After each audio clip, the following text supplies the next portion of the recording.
यह कहानी है दो मेढकों की, जिसमें एक पतला था और दूसरा मोटा। दोनों जंगल के एक छोटे से तालाब में साथ रहा करते थे।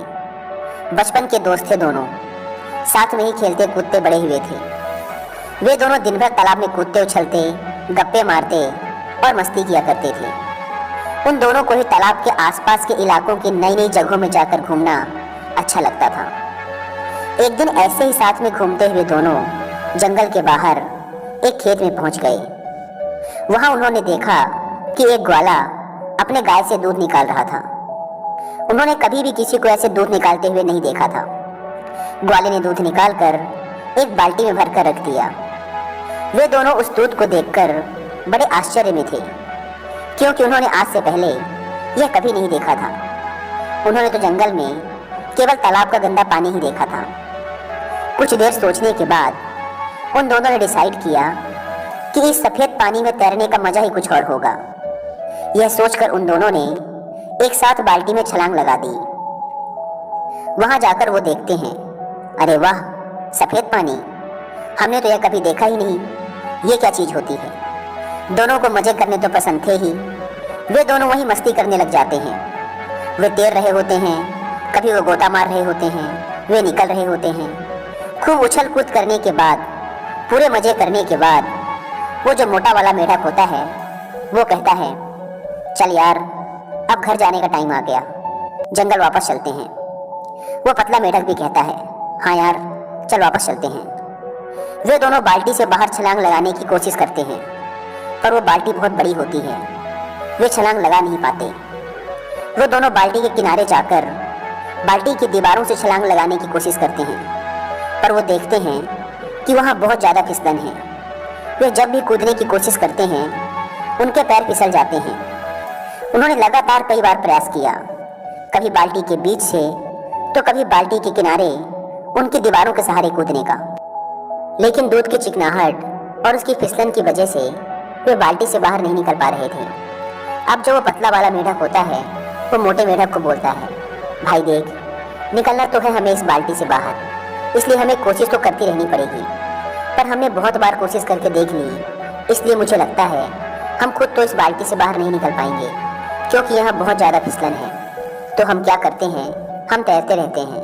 अगर हम तैरते रहेंगे तो कोई ना कोई आकर हमें बाल्टी से बाहर निकाल ही देगा। मोटा मेढक उस पतले मेढक की बात मान लेता है और दोनों तैरते रहते हैं। 1 घंटा, 2 घंटे, 3 घंटे हो गए, वो तैरते रहते हैं। कोई आकर उन्हें बाल्टी से बाहर नहीं निकालता।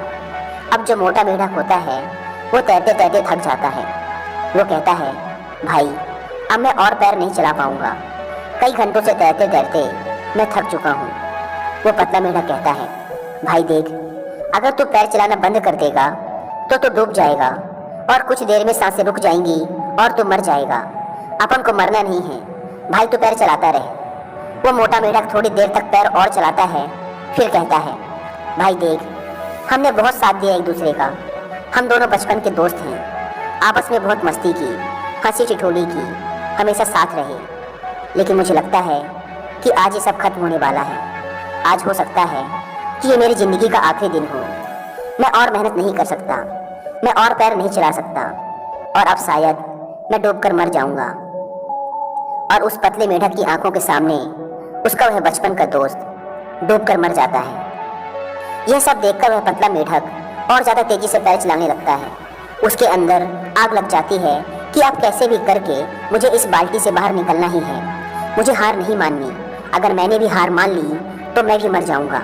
उसकी आंखों से आंसू निकल रहे हैं, पर वो और तेज पैर चलाता जा रहा है। लेकिन जैसा कि हम सब जानते हैं कि अगर थोड़ी देर तक दूध को चलाया जाए तो उसमें से मक्खन बाहर आने लग जाता है। और बिल्कुल ऐसा ही हुआ, क्योंकि बहुत घंटों से वो दोनों मेढक उस दूध में पैर चला रहे होते हैं, इसलिए उस दूध से मक्खन बाहर आने लग जाता है। साथ ही कुछ घंटों से रखे रहने की वजह से दूध कुछ जमने भी लगता है, दही जैसा सेप लेने लग जाता है। दूध के जमने और मक्खन के बाहर आ जाने से मेढक देखता है कि दूध थोड़ा गाढ़ा सा हो गया है। अब वह पहले जैसा चिपचिपा नहीं रहा। वह उस मक्खन के ऊपर बैठकर पूरे जोरों से एक छलांग मारता है और वह बाल्टी के बाहर आ जाता है। बाल्टी से बाहर आने के बाद कुछ देर तक तो उसे समझ ही नहीं आता कि आज उसके साथ क्या हुआ। उसका सबसे अजीज दोस्त, उसका बचपन का यार आज उसकी ही आंखों के सामने डूबकर मर गया था। और उसकी मौत क्यों हुई? क्योंकि उसने हार मान ली। अगर वो भी थोड़ी देर तक और पैर चलाता रहता, हार ना मानता, तो आज वो भी जिंदा होता, तो आज वो भी बाहर। मेरे इस चैनल को लाइक और सब्सक्राइब करें और शेयर भी करें। आगे फिर नई कहानी के साथ मिलेंगे।